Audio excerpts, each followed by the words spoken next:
Hey there, it's Ashley from WTI. I am always on the lookout for a good supplement for my dog Athena. She has hip dysplasia, and so it's really important that she gets glucosamine and chondroitin chews into her diet. These are from Stella Lab, and I do notice a big difference if she has this supplement or she doesn't, and she's not as active when she does not have it.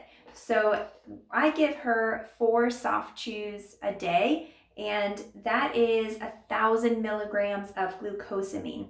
These supplements also have omega-3 and omega-6 fatty acids, which again are really good for their joints and their connective tissues.